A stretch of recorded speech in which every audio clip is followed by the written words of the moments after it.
Hey Psych2Goers, have you ever wondered if you were the toxic one in the relationship? We probably all know someone who is difficult to be around.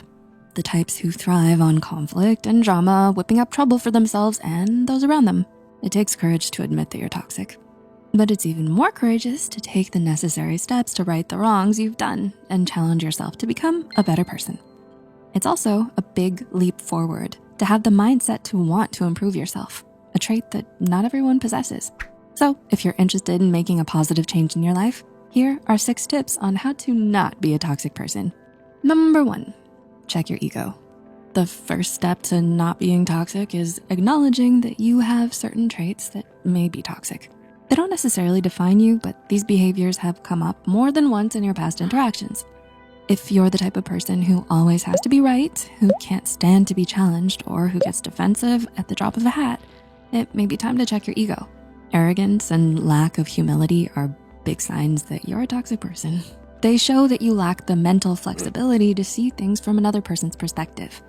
It's not easy to let go of your ego, but you need to be open to the idea that you might not always be right. Try seeing things from other people's points of view and be willing to change your opinion. Being able to admit when you're wrong is a key trait of successful and well-liked people.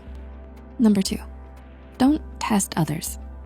Do you often find yourself challenging others to test their loyalty? If you do, it's time to reassess your methods.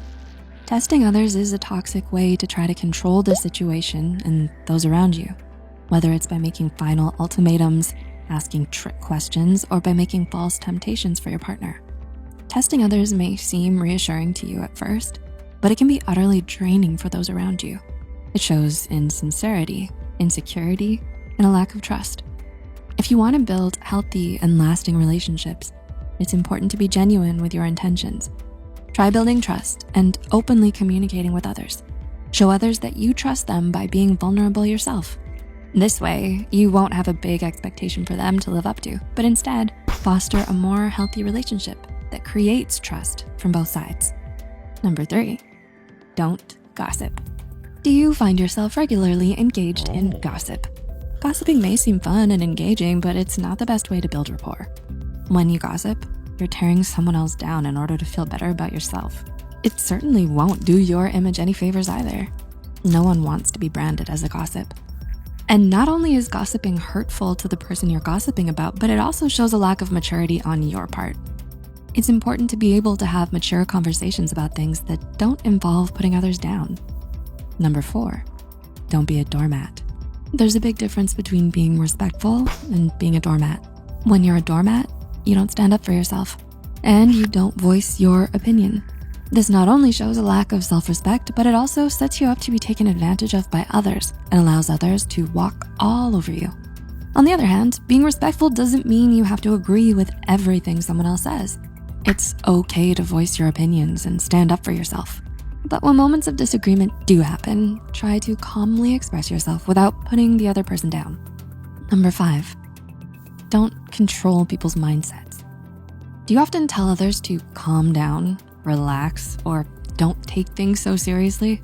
While it may sound rational to tell others not to let their emotions get a hold of them, trying to control other people's emotional reactions can be a very toxic behavior, because it's an attempt to invalidate someone else's emotions under the guise of sounding rational.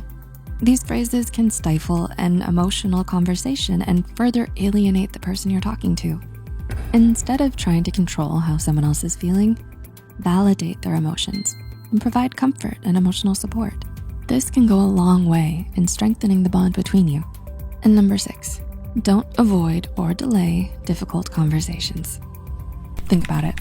Is there something you've been wanting to talk to your friend or partner about, but you keep putting it off because you're not ready or it's not the right time? There's no question about it. Conflict can be uncomfortable because navigating difficult situations is never easy. But if you want to have a healthy and successful relationship, it's important that you're able to openly communicate with each other. And that includes having tough conversations. Avoiding difficult conversations will only create more tension and resentment in the long run. Leaving these negative feelings unresolved won't lead to anything good. So it's important to address them as soon as they arise. It can be difficult to change your behavior, especially if you've been engaging in these behaviors for a long time. But it's important to remember that change is always possible. You'll experience new things, build more memories, and establish more relationships as you move through life. Why let your less than stellar habits define you? Can you relate to any of these points? I'll admit, I can. Let us know in the comments and share this video with others who might find it helpful. The references and studies used are listed in the description below. Until next time, friends, thanks so much for watching.